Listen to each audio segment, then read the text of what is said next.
Hi, and welcome to another edition of the Trustcast show. And we're really happy to have us with us this morning, Melissa Hansel. Welcome to the show, Melissa. Thank you, Zane. Glad to be here. So Melissa has a really interesting background. At least I think it's really interesting. She helped grow one law firm's intellectual property practice from 13 offices to 27 and into the top 70 highest grossing firms in America. And then walked away from that success, believing most growing firms don't actually need to hire a full-time COO, and they don't need to hire just any COO. They actually need to rent a great one. So Melissa, take me back to that thought process. So I know you went from that firm and you went on to two other firms in between there, but what made you finally decide, hey, I need to establish my own firm, which is helping law firms get out of the day-to-day kind of muck that they get dragged in and allow them to concentrate on building a great law firm and you handling or your firm handling the rest. Am I characterizing that right? Yes, Zane, you are. And when I was within law firms, the COO role there is oftentimes it's diluted because you're so immersed in the organization that you get dragged down into the weeds. Even at a really high level at a large organization, that can happen.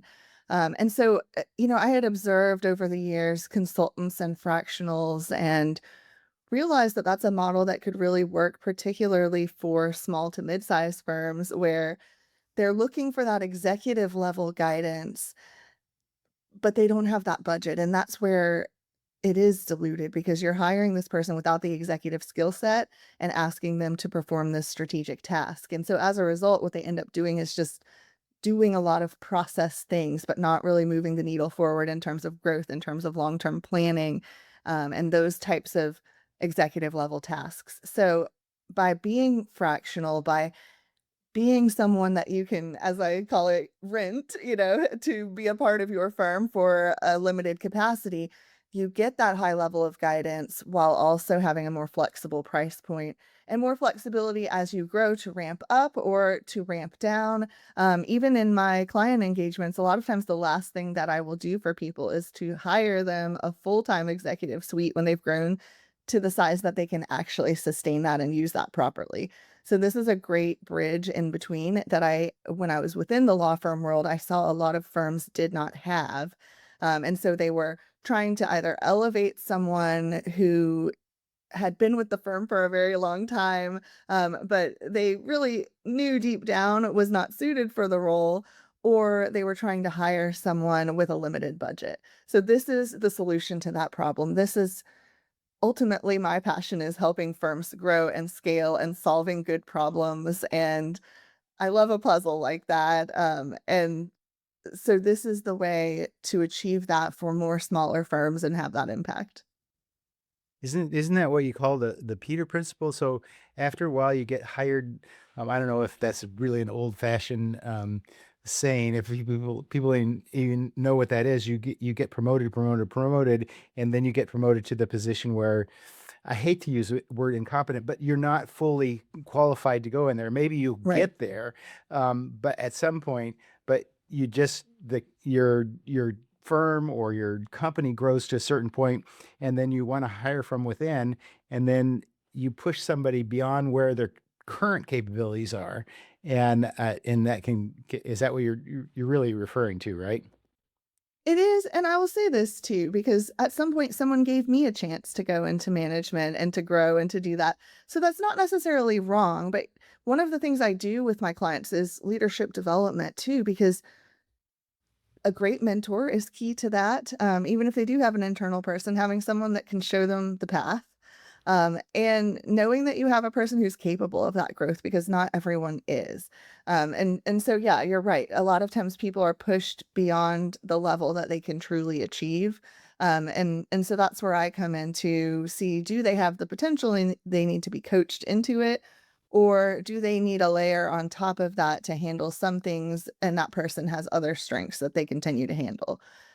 So yeah, it's a little nuanced in a way, but I think it's important to recognize that and to recognize it's not that we're stopping the development of the team or of the people, but we have to do it in the right way.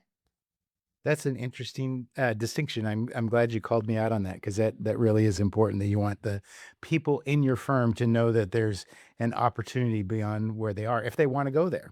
Some Right. people don't want to go there. Some people are really happy, in the position you're in. So let's talk a little bit about Nelson Mullins and the process of growing. So what was your exact position there in the beginning and then as you grew in the organization?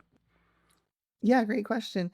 So I started off there after some time in-house with biotech and universities in the Boston area.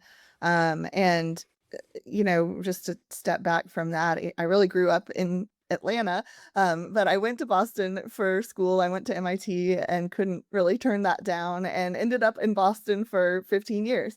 And so had a lot of great development there and learned a lot from the firms as well. And so, when I stepped into Nelson Mullins, I was really more of a specialist, like I don't want to say individual contributor exactly because I was on a team, um, but really, not managing per se a team. And then as I grew within the organization, I grew into a management position first of all, and by having just visibility in certain projects, they had a document management system conversion that they were doing, and um, I'm naturally a little techie, and so, I got involved in that and it ended up having really high visibility in the organization, which is great. And then ultimately grew into this regional management position where I was managing throughout the offices of the firm. I was traveling. This was pre-COVID, of course, and so, I was spending a lot of time building teams and building practice and structure and trust within my group. And so, that too, I think that's important and it applies even today when I am working with these different firms and their owners. And now it is virtually almost entirely um, building up the trust with not just the owners, founders, managing partners who are my direct client, but also being embedded in the organization so that the team sees me as an asset and not as a threat. Because ultimately, I'm there to improve their firm and make them the best that they're going to be, and at some point in the distant future, I will step out and they will have what is left behind, and so I wanna make sure that that's strong and that they know that I am working towards the same goal that they are. So here's an interesting question. So you move into a firm like a mid-sized firm. I assume that that's generally what you're talking about, Yes. mid to smaller size firm, and they're looking to grow, and they maybe realize that they've grown beyond their current capabilities, management capabilities, or the management experiences. So they hire you. How do you deal with the pushback from maybe personnel within the firm that say, "Who is this interloper?" Yes.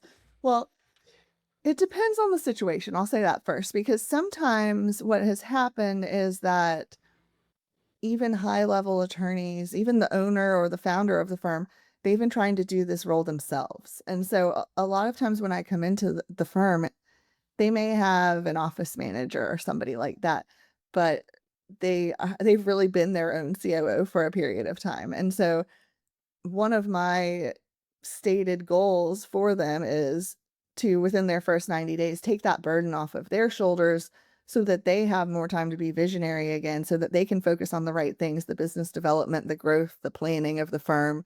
And I will work with their team to implement those other operational items. Now, there are situations where people are very welcoming of that and, frustrated maybe by the lack of organization that a firm has. And so, frankly, I've had a lot of great experiences like that where you come in and they're relieved, in fact, to have someone, um, and maybe not until they speak with me for a while, but once they realize that I understand how it works and that I have that legal experience. I've been doing this for 20 years. I understand how law firms operate and how the gears turn, so to speak. And so after we have some of those initial, expectation setting or trust building conversations, I find that a lot of that objection goes away. Like it's more scary in concept than Hmm. when they come in and realize, hey, now I have someone on my team who sees that, the billing process isn't flowing smoothly, or that we're not able to catch all of the calls from intake or things like that. And so a lot of times that actually has a positive response. I have had a couple of situations where someone feels a little threatened, and that can be something to navigate, but I've been in big law. I've been navigating politics and dynamics for years. And so Yeah. you just I just try to show up with integrity and with what my intent is, and the rest is just noise. It falls into place. Sometimes it has to be managed, but ultimately, it's all for the better good of the firm and for growing. So I imagine sometimes it's just a matter of going through the actions and getting certain things accomplished and people seeing Yes. some sort of end result, whether it's with accounting or, actually moving initiatives ahead that have been stalled for years, Yes. or other things along that sometimes it's a matter of seeing the results before people will kind of lower their guard. That's my guess. It Is is. that No, accurate? that's very much accurate, yes, and that falls into a couple different categories. One is the firms that just say, "We can't get anything done, and we don't know why," and then when I go in and assess, they're trying to do, like, 47 things at the same time, and so that's where it starts to fall apart, and so we start to prioritize, we start to get things done, and then there's also the ones where they haven't necessarily identified exactly what they need, but they know things aren't flowing well or they're not efficient. And so then that's where we start to move certain key things forward. And then as you said, there's the set of people who have projects that they want done in particular that they know are going to move the needle, but they haven't organized themselves or done project management around that to actually be able to get it done. And so those early wins are really important. And I'm kind of tenacious in that way. I am project management certified. I'm Six Sigma certified. And so, that this is my language. I'm not going to let the balls drop or, not follow up or follow through on something. And so I think it's key sometimes because people are busy too, and just to have someone who's tracking that and pushing, whether sometimes you're pushing a vendor as well, it's not even anyone in the firm, but really just pushing and pulling the right levers to get things done in a good way that, isn't disruptive, but gets things actually done and gives them that quick win so they can feel the difference. So I'm looking at this, and you had, from MIT's Sloan School of Management, double minors in Spanish and applied international studies with a BS, or your major was in management marketing with a marketing concentration. So it doesn't really seem to go. How did this all evolve? Yeah, very interesting. You've done your research too. Um, So, actually, when I first arrived at MIT, I thought I was going to be an architect, and I do still love a good build out, those are fun to me. So I have that interest. But ultimately, I ended up, needing to work during school, as many people do, and to, sort of fund my own life. I didn't grow up with a lot like that. And so I got an office job and realized that I really enjoyed the office environment and really enjoyed, in particular, this was technology transfer, but kind of legal adjacent, the contractual and technical sides of merging initially technology and law and putting those pieces together. So, from there, it was kind of a budding interest. And in fact, when I went to the MIT careers office, when I was farther along in my journey at the school, they said, "Wow, that's really interesting. We've never had anyone do that. So let us know how it goes."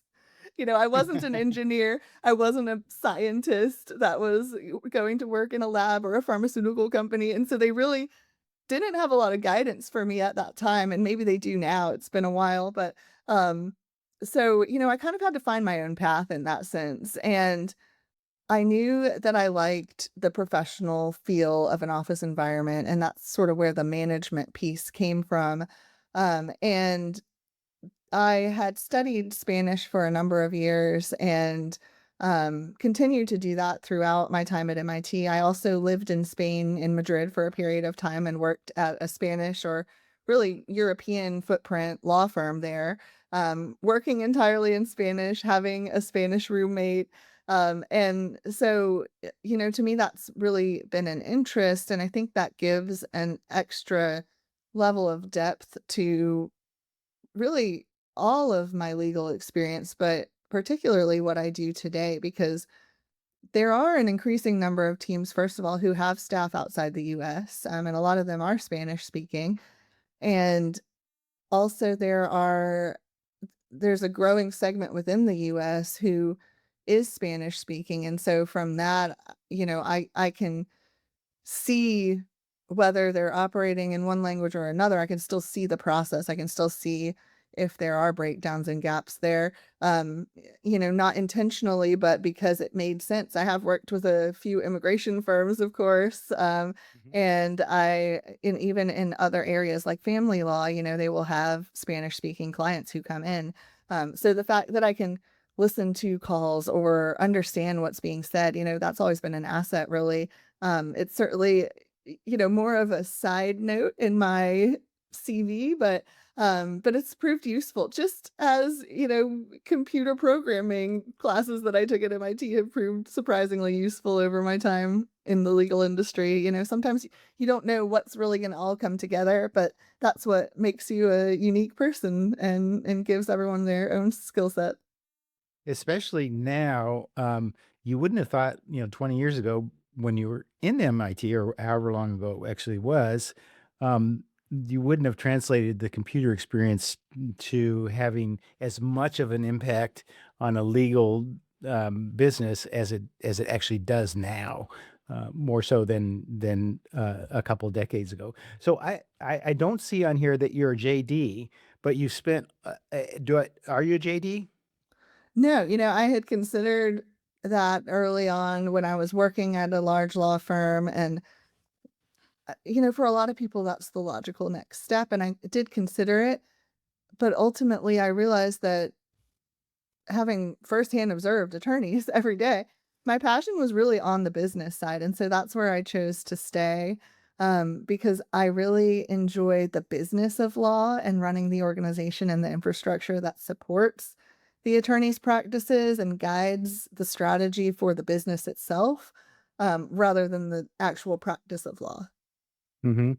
Do you think that that gives you an advantage to Uh, approach things a little bit differently instead of approaching it from the it Yes, it does. It does because and I have several close friends, of course, who are attorneys and having been in the industry. Um, but I think attorneys go to law school and they're not trained in business most of the time. Um, Most attorneys don't have an MBA or they're not learning how to run a law firm. They're learning how to practice law. And so my skill set is a good complement to that because my focus is on how we're structuring the business and the processes and doing things right so that they can focus on the practice of law. And when I talk to firm owners, there's a few different buckets there. Some of them enjoy running the firm, whether they've been trained in it or not, but that's what is the most enjoyable to them in the day to day. And some of them established a firm so they could practice law in their own way and have no interest in running the business itself. They really want to get back to the legal practice. And then there's other owners who have built this engine and are ready to, turn it over to, even on the attorney side, management to keep it running. So those are kind of those three categories. And it, a lot of times attorneys aren't equipped necessarily to know enough about business to formulate that path and the road to get to that goal. And so with my business background, I'm able to help them to see those steps along the way and to guide them so they can get where they want to go. So how do I know if my firm actually needs operational help or if I just need to work harder? Yes, and that's a particularly good question in the legal industry because I think there's a lot of culture around pushing harder and hustling and getting billable hours. And being a rainmaker and doing all of these things through pure blood, sweat, and tears, meritocracy kind of thing. And even for myself, I did that for a number of years because that's kind of the culture of firms. And a lot of times the people who self select into it were like that from the time they were in school forward. And so it's this engine that's been built off of, people's efforts. And so that's a really common trap to fall into is, okay, I just need to work a little harder and then I can get this thing where I need it to go. Um, where in reality, the more freedom that the owner or founder or managing partner of the firm has to focus on the right things and to not be exhausted, to not feel like they can't be strategic because they're too in the weeds or they haven't slept or they've worked all weekend or those types of symptoms, those are definitely signals that they need an operations person like myself to come in and structure things in a way that they don't have to keep doing that every day because ultimately that's not sustainable. Um, and so it's a mindset shift. It's 180 degrees from everything that they've learned and been trained on up through that point in their career. And so then that's where I come in and we change the pathway. It's not that hard work leads to growth, it's that the proper strategy and setup leads to the freedom that creates growth.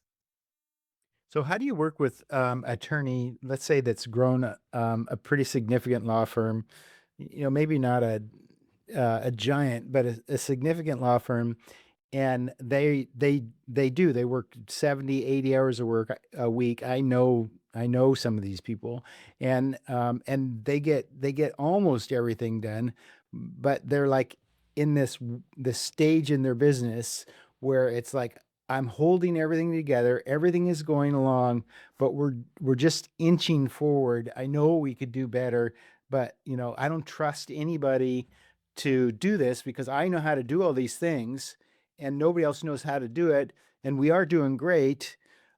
How do you get them from that stage to say, okay, release some of these things, and you won't be just doing great. You'll have a free life.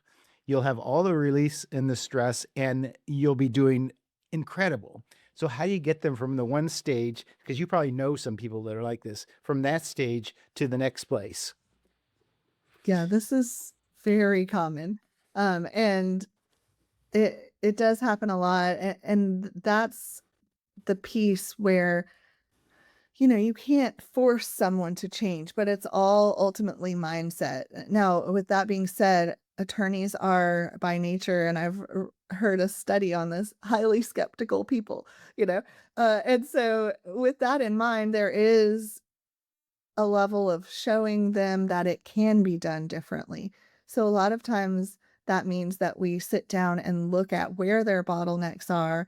And, one question that is particularly revealing is, when's the last time you really took a vacation? Were you able to unplug? Were you able to step away from your computer?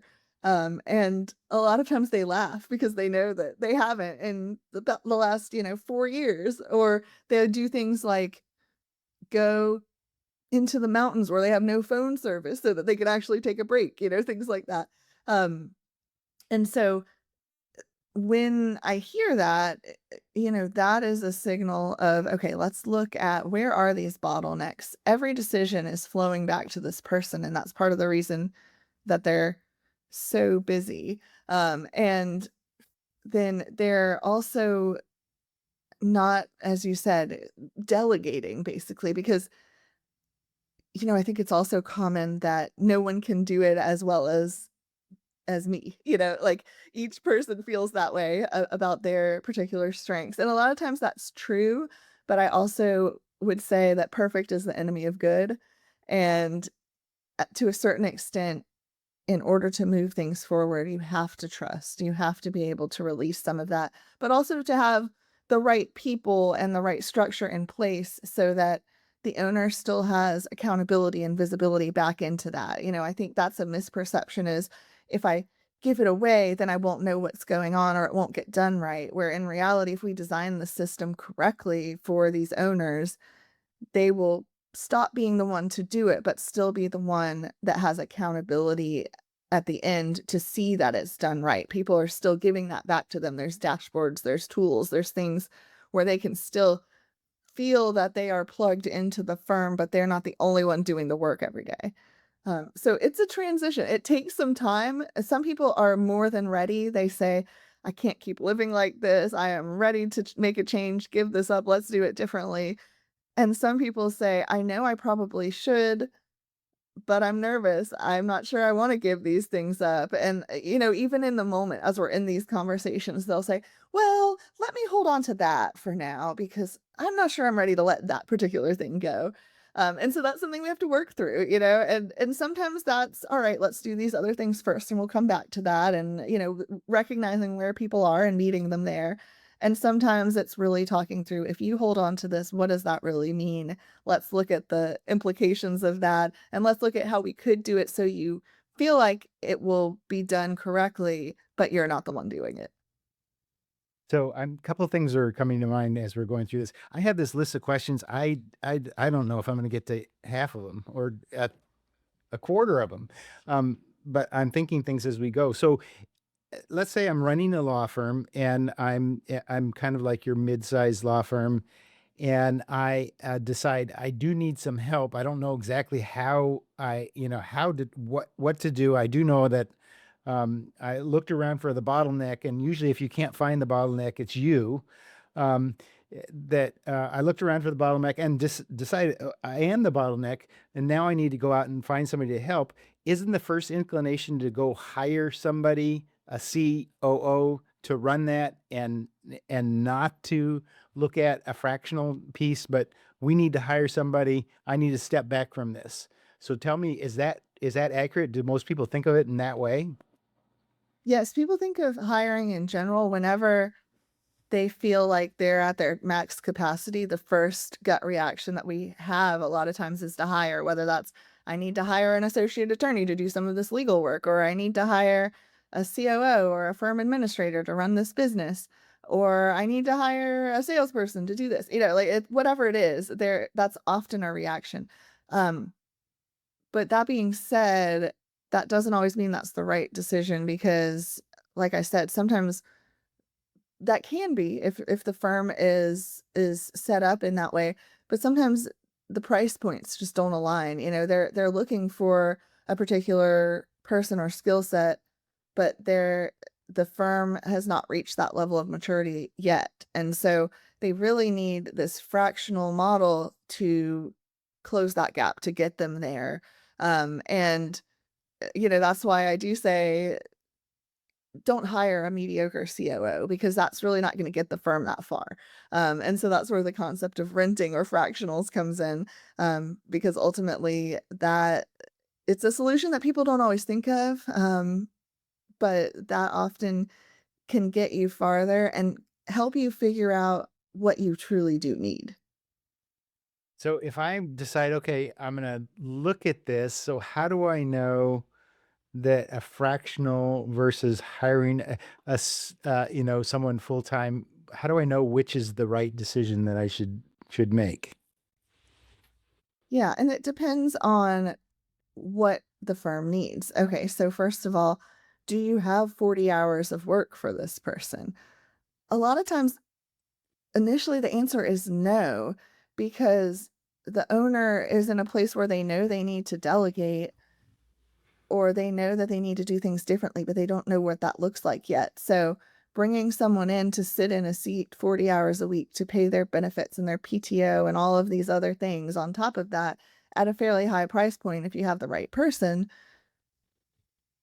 they may be underutilized initially until the firm gets to a certain size and a certain level of maturity. And so, oftentimes if they're not able to write out a complete job description and say, wow, there's a lot for this person to do, then that is the signal that you're not really ready for that full-time seat yet. So let's bring someone in to organize things to help you figure out and strategic plan around what you need and what this role would do. And sometimes at the end of that, we figure out that they do need a full-time person, but it's not a full-time COO. It might be a full-time office manager. Maybe there's a lot of in-person lift that has to happen, or management of the staff on the ground, that the managing partner has become the default HR department instead, things like that. So that's just one example of when we sit down to map this out, we can identify what they really need. And there have been instances with my clients where we say, yes, you do need a full-time COO. And so that's what I do for them, is to recruit one, find them, onboard them, and get them up and running. So, if that's the right fit, then great. But it isn't always, because a lot of times firms need the strategic guidance, but they don't need that full-time person in the seat. So when you come into a firm, or somebody calls you up and says, Melissa, I'm really interested. I think that this might be the right fit, but I'm not sure. How do you handle that? Because you can't really be a salesman, a salesperson at that point. You really have to be a consultant. So how do you handle that? So you come in and I'm guessing, my guess would be you'd come in and say, okay, well, let's just sign some sort of minor agreement, and I'm going to come in and consult, or give me all your data, and then maybe you fly in for a meeting and go through this consultation period where you're analyzing how can they best address their need. Is that how that works? It can, yes. So it depends. I have a few different types of engagements, but some people will come to me and either they think that they can implement what they need to, but they need some direction, or they want to know where their gaps are and then figure out from there, do they need that fractional COO? Do they need something else?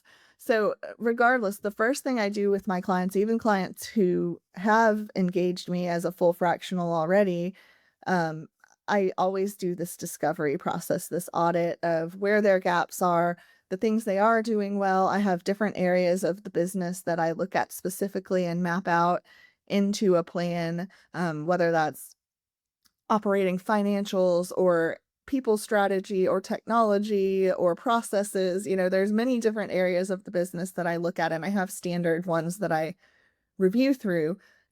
And that involves, in some cases, sitting down, whether that's virtually or in their office, with the people who work there or the leaders of the people who work there at the minimum, and figuring out what the problems are on the ground, doing that assessment, that diagnostic, that discovery of what's really going on in the firm, diving into their systems, diving into their processes, auditing through all of that.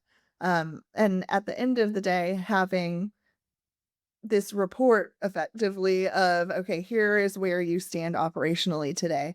And sometimes that can give owners more clarity if they're not sure if that's something they want to do, or if they are nervous to take that leap. A lot of times, in seeing all of this written down on paper, and it's no longer just in the back of their head rattling around somewhere, then, that gives them the confidence and the clarity to move forward. And I've also had situations where a firm thought that they would implement all of the needed things themselves, and then after seeing what we've discovered, they realize, okay, they do need some strategic level guidance, and they do need more resources, and then we talk about how to set that up for their individual scenario. So yes, that definitely does come up. So as I see this, you're talking about analyzing a law firm and what's going on there. That seems pretty time consuming to do, just the analysis, never mind coming in and implementing it, but just to understand what's going on in the law firm. How do you do that? Is that something where you charge for that? Or, I mean, it would seem like to do it effectively, you'd almost have to charge just to really dive into it. How does that work? I do charge for it, in part because it takes a good amount of time, and because they are trusting me with a lot. And so I want there to be kind of this, mutual understanding and agreement that I am going into your accounting system and looking at all of these numbers, that I am really embedded in the organization and looking under all of the nooks and crannies and seeing what's there.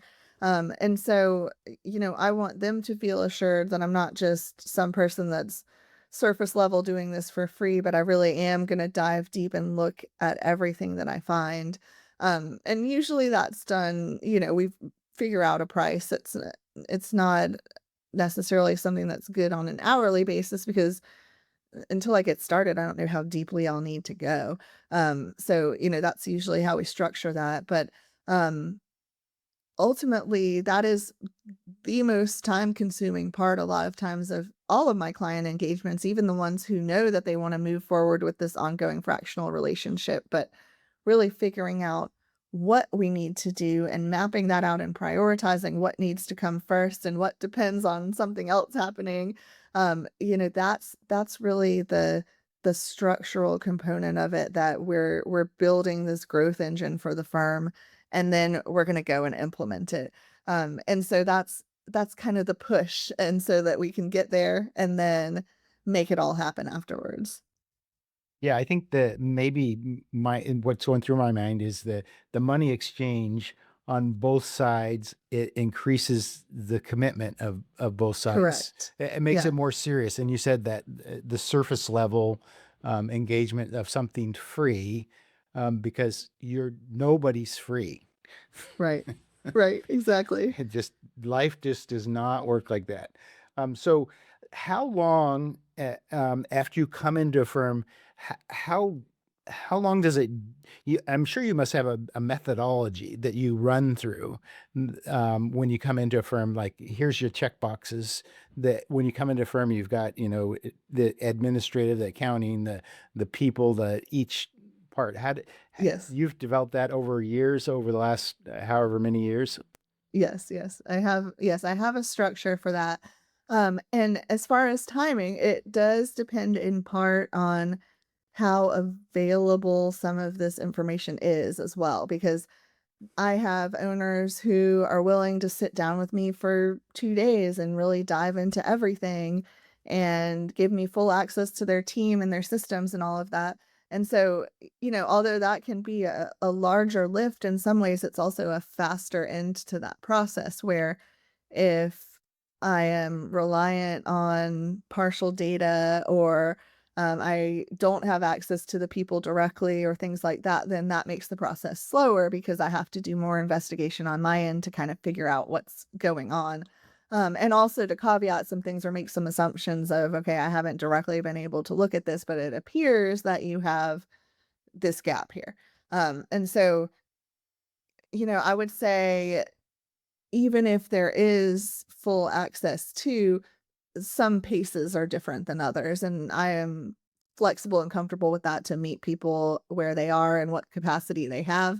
And I just always say, the more you invest time in this, the faster we can fix it and change it and improve it. I also have some other tools like strategic planning specific type of dashboards where we can really also go deep if an owner is interested in figuring out what their vision for the firm is in the next several years, or looking at particular metrics in detail, like their sales funnel, for instance. We can dive into those things as well. Sometimes that's a part of this discovery process, and sometimes it's, okay, we've identified these things and we're going to dive deeper and do additional planning around certain areas. So kind of depends on what we uncover. But there's some tools in place that I will then use to guide the process forward. So, what do you think the biggest mistake firms make when they're trying to grow too fast or when they grow too fast? That's a good question. Um, I would say it is that they are very reactive to their sort of the ebbs and flows of cash flow and profit. Where when you're looking at it, I've seen some people who will look at it every day. They're checking the bank account, they're looking at these things. When you're looking at it so granularly, you lose the perspective of that 1,000-foot level, where you can really see, okay, ultimately over this period of time, what do I need? What are the pieces that I need?